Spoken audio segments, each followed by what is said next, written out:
नमस्कार, मैं हूं आलोक और आप देख रहे हैं डेली 24 भारत। आज लौह पुरुष सरदार वल्लभ भाई पटेल की 150वीं जयंती है। इस मौके पर देश भर में एक भारत श्रेष्ठ भारत थीम पर कार्यक्रम हो रहे हैं। प्रधानमंत्री नरेंद्र मोदी गुजरात के केवड़िया में मौजूद हैं, जहां उन्होंने सरदार पटेल को श्रद्धांजलि दी है। नरेंद्र मोदी के 2014 में पहली बार प्रधानमंत्री बनने के बाद से पटेल की जयंती हर साल 31 अक्टूबर को राष्ट्रीय एकता दिवस के रूप में मनाई जाती है। पीएम मोदी केवड़िया में आयोजित भव्य परेड में भी शामिल हुए। ये परेड केवड़िया में स्टैच्यू ऑफ यूनिटी के सामने आयोजित हुआ। परेड में 16 राज्यों के पुलिस बल शामिल हुए, साथ ही पैरामिलिट्री फोर्स के जवान भी कदम ताल करते हुए नजर आए। परेड के दौरान राज्य की झांकियां अलग अलग संस्कृति पेश कर रही थी। राष्ट्रीय एकता दिवस समारोह में सांस्कृतिक उत्सव और सुरक्षा बलों का अद्भुत तालमेल देखने को मिला। केवड़िया में ये आयोजन दिल्ली के कर्तव्य पथ पर होने वाले गणतंत्र दिवस परेड की तर्ज पर किया गया है। प्रधानमंत्री नरेंद्र मोदी ने एक्स पर लिखा है, भारत सरदार वल्लभ भाई पटेल को उनकी 150वीं जयंती पर श्रद्धांजलि अर्पित करता है। वे भारत के एकीकरण के पीछे प्रेरक शक्ति थे और इस प्रकार हमारे राष्ट्र के प्रारंभिक वर्षों में इसके भाग्य को आकार दे रहे थे। राष्ट्रीय अखंडता, सुशासन और जनसेवा के प्रति उनकी अटूट प्रतिबद्धता पीढ़ियों को प्रेरित करती रहेगी। हम एक अखंड, सशक्त और आत्मनिर्भर भारत के उनके दृष्टिकोण को बनाए रखने के अपने सामूहिक संकल्प की भी पुष्टि करते हैं। बड़ी खबर आपको बता रहे हैं, जहां एनडीए ने अपना घोषणा पत्र जारी कर दिया है। आपको बता दें कि ये घोषणा पत्र एनडीए ने जारी किया है और बिहार चुनाव को लेकर एनडीए ने अपना घोषणा पत्र जारी कर दिया है। केजी और पीजी तक मुफ्त शिक्षा का वादा है इस घोषणा पत्र में। बड़ी खबर आपको बता रहे हैं, घोषणा पत्र में 1 करोड़ नौकरी देने का भी वादा किया गया है और महिलाओं को 2 लाख तक की मदद का भरोसा भी इस घोषणा पत्र में दिया है। 1 करोड़ महिलाओं को लखपति दीदी बनाने का लक्ष्य भी रखा है। डिप्टी सीएम सम्राट चौधरी ने अकेले इस मैनिफेस्टो को पढ़ा है और आपको बता दें, बिहार चुनाव को लेकर एनडीए ने जारी किया है अपना घोषणा पत्र। बड़ी खबर आपको बता रहे हैं, केजी से पीजी तक मुफ्त शिक्षा का वादा भी किया है और घोषणा पत्र में 1 करोड़ नौकरी देने का वादा किया गया है। बड़ी खबर आपको बता रहे हैं, महिलाओं को 2 लाख तक की मदद का भरोसा भी इस घोषणा पत्र में शामिल है। 1 करोड़ महिलाओं को लखपति दीदी बनाने का भरोसा दिया है। आपको बता दें, बिहार विधानसभा चुनाव के लिए आज एनडीए ने अपना साझा घोषणा पत्र जारी किया है। बीजेपी अध्यक्ष जेपी नड्डा, मुख्यमंत्री नीतीश कुमार, केंद्रीय मंत्री और एचएएम नेता जीतन राम मांझी, केंद्रीय मंत्री और एलजेपी राम विलास के राष्ट्रीय अध्यक्ष चिराग पासवान, आरएलएम के राष्ट्रीय अध्यक्ष उपेंद्र कुशवाहा और अन्य ने एनडीए का संकल्प पत्र जारी किया है। घोषणा पत्र में रोजगार और उद्योग धंधों के विकास पर फोकस किया गया है। इसमें सभी वर्गों, खासकर महिलाओं और युवाओं को साधने के लिए बड़े वादों की भी घोषणा की गई है। वहीं आपको बता दें कि सीट शेयरिंग में महागठबंधन भले ही एनडीए से पिछड़ गई, लेकिन घोषणा पत्र जारी करने में वो एनडीए से आगे निकल गई। एनडीए अपना घोषणा पत्र जारी कर चुका है, लेकिन महागठबंधन ने पहले ही अपना घोषणा पत्र जारी कर दिया था, जिसका नाम तेजस्वी प्रण दिया गया। महागठबंधन ने अपने घोषणा पत्र में सरकार बनने के 20 दिन के भीतर हर परिवार के एक सदस्य को सरकारी नौकरी देने का अधिनियम लाने का वादा किया है। इसमें रोजगार, सामाजिक न्याय, महिला सशक्तिकरण और किसानों के हितों को प्राथमिकता देने का वादा किया गया है। तो आपको बता दें, महागठबंधन के बाद एनडीए ने अपना घोषणा पत्र जारी कर दिया है और इस घोषणा पत्र में कई वादे जनता से किए गए हैं, जिसमें लखपति दीदी बनाने को जोर दिया गया है और आपको बता दें, केजी से पीजी तक की मुफ्त शिक्षा का प्रावधान भी इस घोषणा पत्र में किया है। और आपको बता दें, एनडीए का घोषणा पत्र जारी हो चुका है। महिलाओं, बेरोजगारों, नौकरी पर विशेष ध्यान दिया गया है इस घोषणा पत्र में। और महागठबंधन के बाद एनडीए का घोषणा पत्र जारी। और इस खबर पर हमारे साथ जुड़ रहे हैं राकेश पदार जी। राकेश जी, आपका बहुत स्वागत डेली 24 भारत पर। महागठबंधन के बाद एनडीए ने भी अपना घोषणा पत्र जारी कर दिया है, क्या कुछ खास बात है, बताइए हमारे दर्शकों को आप। देखिए, महागठबंधन का जो घोषणा पत्र है जी, वो कहीं ना कहीं महाभारत का दुर्योधन जो अहंकारी था जी, रामायण का जो मेघनी था, जो मीर के रूप में माँ सीता को ठगने का काम किया, भगवान राम को ठगने का काम किया लालच देकर जी। और कुरान शरीफ के अंदर जो फिरौन था, जो सत्ता के लिए कुछ भी कर सकता था, उसी प्रकार महागठबंधन जो है इस रूप में है। दूसरी तरफ जो हमारे संकल्प होते हैं, हम राम राज की ओर ले जाने वाले लोग हैं। हम जो वादे करते हैं उस वादे पे खरे उतरने का काम करते हैं। एक तरफ महागठबंधन कह रहा है कि मैं हर परिवार को नौकरी दूंगा। आप बताइए 2 करोड़ 80 लाख परिवार बिहार में है, क्या उनको नौकरी दे सकते हैं? नहीं हो सकता है। मैंने कहा ये दुर्योधन है, हस्तिनापुर की राज जीतने के लिए लोग ऐसे बातों को, वादे को पूरा करने का काम करते हैं। और मैं कहता हूं, फिर कहते हैं कि जीविका बहन जो 10 लाख समूह है, 1 करोड़ 40 लाख जो हमारी जीविका बहन है, उनके 10 लाख समूह है, 10 लाख अध्यक्ष को आप 30,000 रुपया सैलरी दोगे? ऐसा हो ही नहीं सकता है। अगर हम ये सब किया जाए तो 1200 करोड़ का लगभग इसका बजट बनता है, जो बिहार का बजट ही नहीं है। बिहार का बजट 3,17,000 करोड़ है। तो मैं कहना चाहता हूं कि हमेशा वो लोग ठगने वाले हैं, दुर्योधन है, फिरौन है, और उसके बाद मीर की तरह बिहार को लूटने की कोशिश कर रहे हैं। लेकिन हम जो संकल्प ले रहे हैं, जनता के सामने आज मैंने संकल्प लिया, उस संकल्प को पूरा करने का काम भारतीय जनता पार्टी एनडीए करेगी। लेकिन राकेश जी, एक बात आपको ये माननी पड़ेगी कि बेरोजगारी का मुद्दा बिहार में है, लेकिन उसको देखते हुए आपके घोषणा पत्र में कितनी नौकरियों देने का प्रावधान है? देखिए, हमारे घोषणा पत्र में 1 करोड़ यानी सरकारी नौकरी भी दिया जाएगा और आत्मनिर्भर भी किया जाएगा। हमने लगभग 10 लाख फिर जीविका बहनों को हम लखपति दीदी बनाने का काम करेंगे और 5 साल के अंदर हम करोड़पति बनाने का भी काम करेंगे कि जो हमारी जीविका बहनें हैं उसको हम करोड़पति बनाएं। उस पे मेरा लक्ष्य है, आत्मनिर्भर करने का मेरा लक्ष्य है। हर घर में हम लोग आत्मनिर्भर करेंगे, हर घर में नौकरी जो हमने वादा किया वो नौकरी देने का काम करेंगे। हमारा है, हमने अभी भी किया है, लोगों को 12 लाख नौकरी दिया, 39 लाख लोगों को आत्मनिर्भर करने का काम किया। तो आप देख लीजिए ना, 50 लाख लमसम हम लोगों ने सरकारी नौकरी और रोजगार देने का काम किया। तो इनके पास कोई वादा नहीं है, ठगने वाला, ठगाने वाला सब नेता, ना इनका नीति है, ना नियत है, निष्ठा है। आप बताइए, हमारे मैनिफेस्टो में पांचों राष्ट्रीय अध्यक्ष का है, फोटो है, तस्वीर है।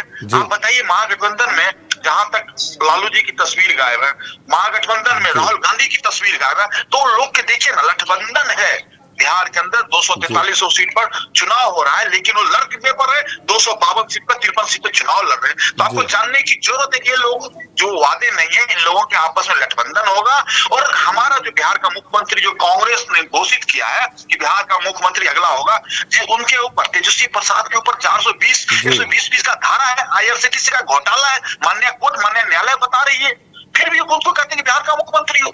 तो बताइए, बिहार कहां ले जाना चाहते हैं? जंगल राज है। लालू जी के दूसरे रूप में तेजस्वी प्रसाद यादव आते हैं और लालू जी की राजनीतिक विरासत संभाल रहे तेजस्वी प्रसाद यादव। इसीलिए उनका चेहरा बदलकर, कपड़ा बदलकर आज जनता के बीच में घूम रहे हैं।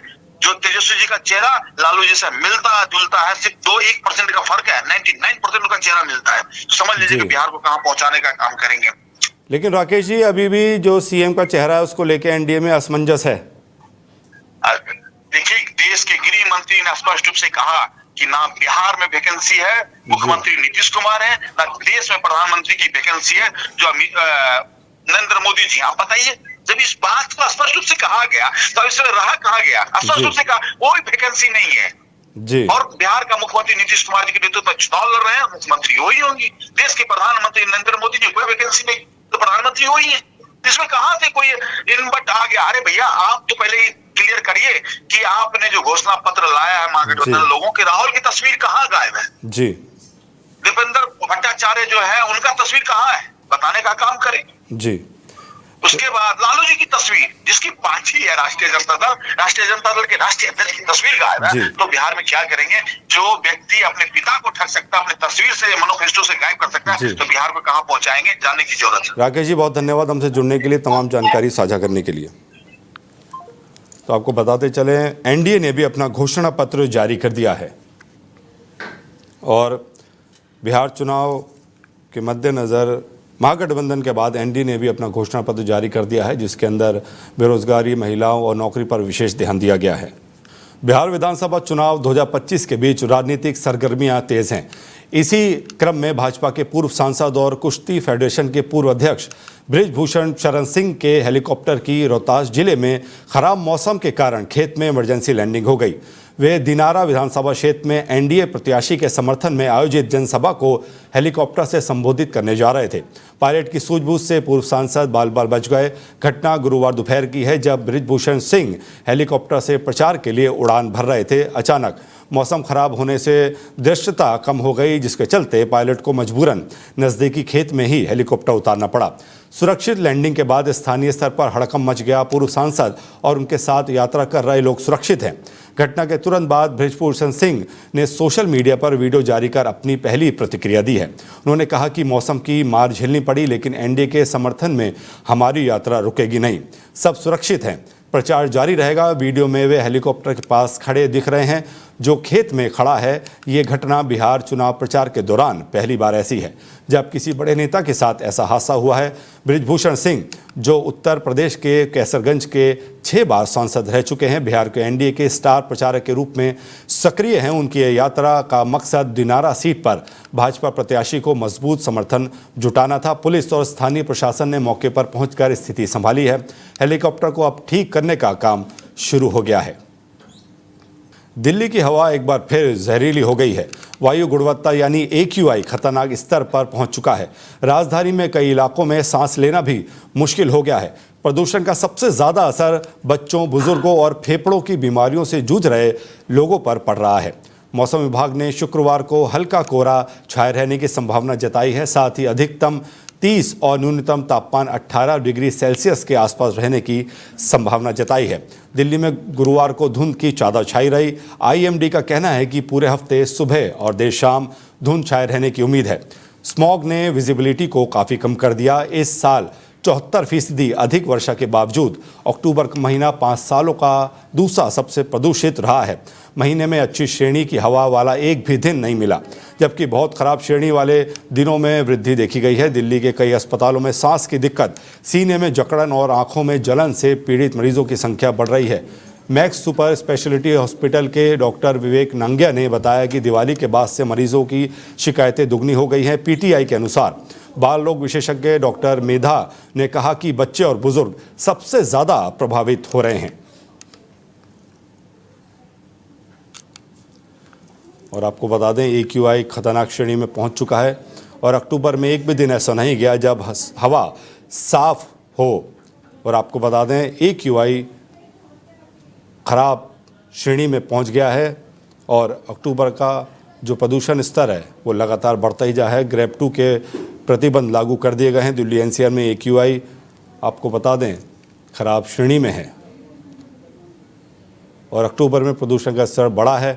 ग्रेड 2 के प्रतिबंध लागू कर दिए हैं और बच्चों, बुजुर्गों और जिनको फेफड़ों की बीमारी है उनको इस मौसम में खासी दिक्कत का सामना करना पड़ रहा है। और जो सांस के मरीज़ हैं उनकी भी संख्या अस्पतालों में बढ़ी है। और आपको बता दें, अक्टूबर में प्रदूषण का स्तर बढ़ा है। ग्रेड 2 के प्रतिबंध लागू कर दिए गए हैं AQI की स्थिति को देखते हुए। और पर्यावरण विशेषज्ञ जुड़ रहे हैं। आशीष जी, आपका बहुत स्वागत है डेली 24 भारत पर। नमस्कार सर। नमस्कार। लगातार देखा जा रहा है आशीष जी, अक्टूबर में AQI बढ़ता ही जा रहा है और स्थिति गंभीर होती जा रही है। बच्चों, बुजुर्गों और जो फेफड़ों के मरीज़ हैं उनको खासा दिक्कत हो रही है। तो आपसे मैं ये जानना चाहूँगा, ये स्थिति कब ठीक हो पाएगी? देखिए, ये दो ही स्थिति में ठीक होती है। जैसे आपने देखा, मानसून में जब बारिशें होती हैं तभी ये हमारा जो PM 2.5 और PM 10 जो प्रदूषण के AQI के मेन कारण है वो डाउन होते हैं जी। या अभी जैसे बारिश हो जाए या कृत्रिम बारिश, इन्होंने आर्टिफिशियल रेन्स की कोशिश की, शायद वो नाकाम रही। तो ये मुझे लगता है कि ये रहने वाला ऐसे ही है, क्योंकि देखिए क्या है इसके पीछे। पिछली बार जो बात हुई थी, 3-4 कारण है। एक तो कंस्ट्रक्शन रेट बहुत ज्यादा है, गाड़ियों का जो निकल रहा है, गाड़ियों के चलने से जो सड़क पे धूल उड़ती है और वैसी जो धूल उड़ती है वो है। तीसरा, पराली भी जलती है। और चौथा, हम आए दिन देखिए, अभी दिवाली चली गई लेकिन कुछ ना कुछ उत्सव होते रहते हैं, हम पटाखे बम वगैरह छोड़ते रहते हैं जी। तो देखिए, केवल एक ही कारण होता तो शायद हम उसे कंट्रोल कर लेते। कई सारे कारण है, ये तो मैंने 4-5 बताया और कई और कारण भी है जी। तो जब तक इन सबको हम एक साथ अटैक नहीं करेंगे, इर्रिस्पेक्टिव ऑफ हमारे कुछ जो एंटरटेनमेंट है मत मान के हम चलते हैं या अपना कन्वीनियंस देखते हैं, गाड़ियों में निकलते हैं, कंस्ट्रक्शन बेस पे कोई कंट्रोल नहीं है हमारा उनको किस तरीके से डस्ट उड़ती है। जब तक ये सब मिला जुला प्रयास पूरा सरकार की तरफ से और पब्लिक का भी इसमें बहुत बड़ा योगदान है, अवेयरनेस का बहुत बड़ा इसमें एक कारण है, ये सब नहीं होंगे तब तक मुझे नहीं लगता ये रुकेगा। ये अभी मैं आज ही देख रहा था कि दिल्ली में करीब PM 2.5 आपका 190 की रेंज में रहा है, जिसको अनअनली बताया जा रहा है जो अस्थमा का एक प्रमुख कारण है। सीधा अस्थमा, हार्ट और जो ब्रेन में भी जा रहा है। और डॉक्टर त्रियन बोल ही चुके हैं कि जब वो सर्जरी कर रहे हैं तो पूरा आपका फेफड़ा काला निकल रहा है, और जो वो गाँव के, जो हिमाचल के गाँव के कर रहे हैं उनका बिल्कुल ठीक है। तो ये समझ सकते हैं कि दिल्ली वालों, खासकर दिल्ली वालों की हालत बुरी है। लेकिन ये सभी कमोवेश सभी मेट्रो या दूसरे, इवन देहरादून से मैं जैसे बता रहा हूँ, देहरादून का भी 200-250 रहने लग गया है। तो ये बड़ी चिंता की बात है। आशीष जी, बहुत धन्यवाद हमसे जुड़ने के लिए, तमाम जानकारी साझा करने के लिए। तो आपको बताते चलें कि दिल्ली NCR का AQI बड़ा है, और जिससे बच्चों, बुजुर्गों और फेफड़ों के मरीजों को खासा दिक्कत का सामना करना पड़ रहा है।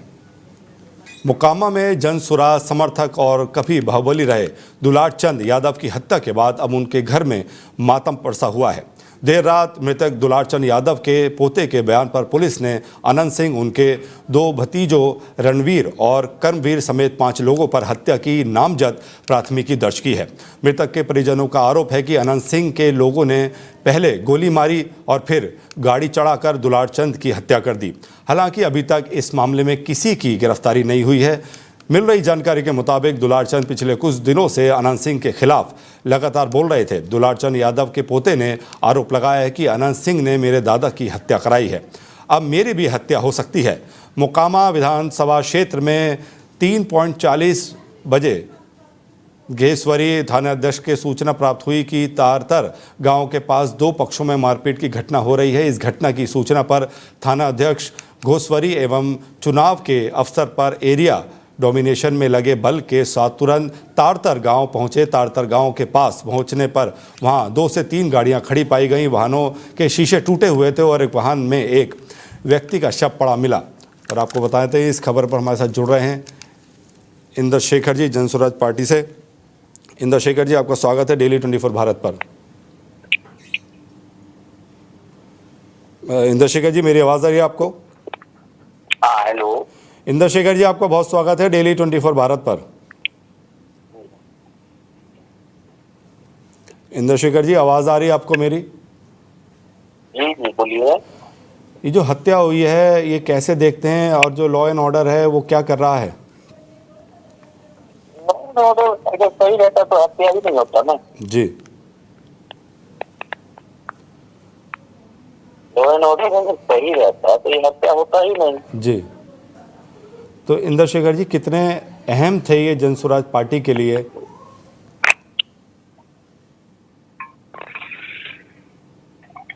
जी इंदर शेखर जी, आवाज़ आ रही है आपको मेरी? तो लगता है संपर्क टूट गया है हमारा इंदर शेखर जी से। दोबारा इंदर शेखर जी से जुड़ने की हम कोशिश करेंगे। भारतीय टीम ने धमाकेदार अंदाज में ऑस्ट्रेलियाई टीम को महिला वर्ल्ड कप 2025 के सेमीफाइनल में 5 विकेट से पटकनी दे दी। जीत दर्ज करते ही भारत ने फाइनल में एंट्री कर ली है। इस मैच में भारत के लिए जेमिमा रोड्रिगेज ने बेहतरीन बल्लेबाजी का नमूना पेश किया। उन्होंने नॉट आउट रहते हुए 127 रन बनाए और टीम को जीत दिलाने में अहम भूमिका निभाई। ऑस्ट्रेलियाई टीम ने टॉस जीतने के बाद पहले बैटिंग करने का फैसला किया। इसके बाद फोबे लिचफील्ड के शतक की बदौलत कंगारुओं की टीम ने 338 रनों का हिमालय जितना बड़ा टारगेट खड़ा किया। उससे लगा कि भारत के लिए ये लक्ष्य हासिल करना आसान नहीं होगा, लेकिन भारतीय टीम के लिए जेमिमा रोड्रिगेज, हरमनप्रीत कौर, ऋचा घोष और दीप्ति शर्मा ने अच्छी पारियां खेली। इन प्लेयर्स के दम पर भारत ने मजबूत ऑस्ट्रेलियाई टीम को धूल चटा दी। ऐसा पहली बार हुआ है जब किसी भी वनडे विश्व कप नॉकआउट और मैच में 300 से ज़्यादा रनों का टारगेट तेज़ हुआ है, और ऐसा भारत ने कर दिखाया है। इससे पहले वनडे वर्ल्ड कप 2015 के सेमीफाइनल में न्यूजीलैंड पुरुष टीम ने साउथ अफ्रीका के खिलाफ 298 रनों का टारगेट हासिल किया था, जो नॉकआउट में हाई ईस्ट स्कोर चेज था। लेकिन अब भारतीय टीम इस कीर्तिमान को पीछे कर चुकी है।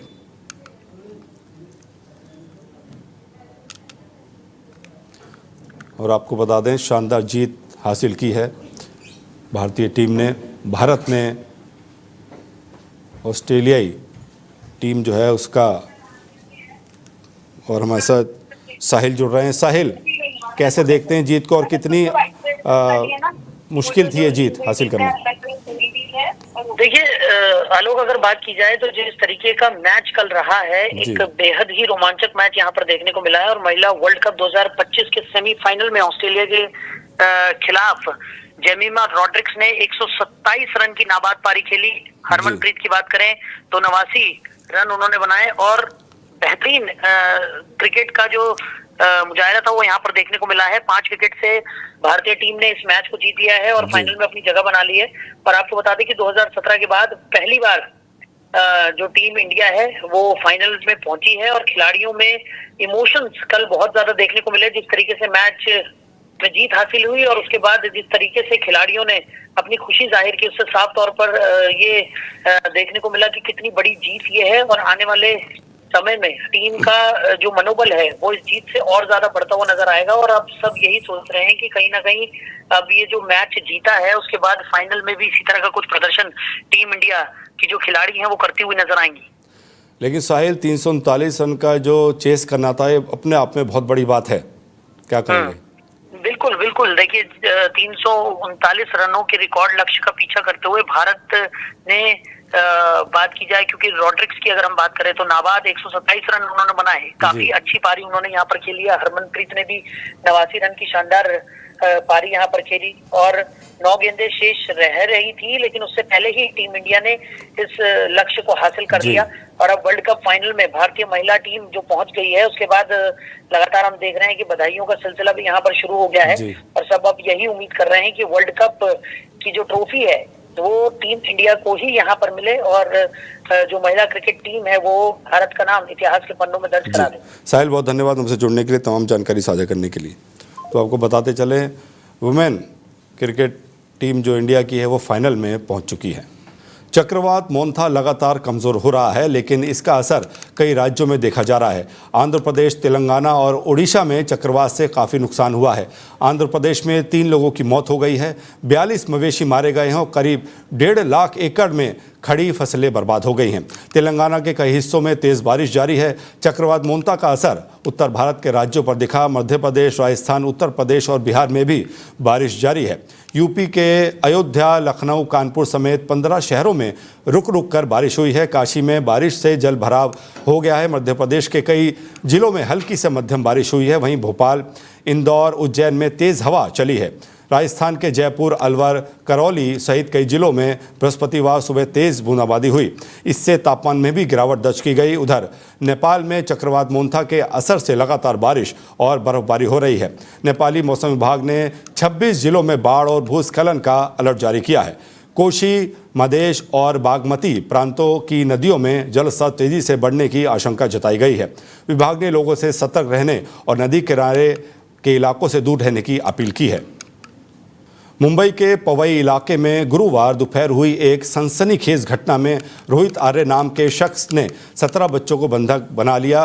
पुलिस ने बच्चों को छुड़ाने के लिए गोली चलाई, जिससे रोहित को सीने में गोली लगी। उसे अस्पताल में ले जाया गया, जहां डॉक्टरों ने उसे मृत घोषित कर दिया। सभी 17 बच्चों को साउथ हिल्स अस्पताल से डिस्चार्ज कर दिया गया है। मामले की जांच मुंबई क्राइम ब्रांच को सौंप दी गई है। मुंबई पुलिस ने स्पष्ट किया है, ये बंधक बच्चों को छुड़ाने के लिए पुलिस द्वारा की गई फायरिंग थी, इसलिए इसे मुठभेड़ नहीं कहा जा सकता।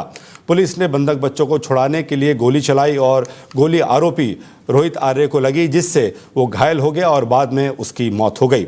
महाराष्ट्र के मुख्यमंत्री देवेंद्र फडणवीस ने कहा है कि ये मामला एक अनोखे तरीके से सामने आया है। उन्होंने कहा कि आरोपी ने 17 बच्चों को अलग कारण से बुलाया, अगवा करके धमकी देने का काम किया, उनकी जान को खतरे में डालने का काम किया। मुंबई पुलिस ने बेहतरीन काम करते हुए सटीक कार्रवाई की है। आरोपी की मृत्यु हो गई। सभी 17 बच्चों को एक खरोंच तक नहीं आने दी गई और सभी को सुरक्षित बाहर निकाल लिया गया है। इस बुलेटिन में इतना ही। अपना ख्याल रखिए और देखते रहिए डेली 24 भारत। नमस्कार।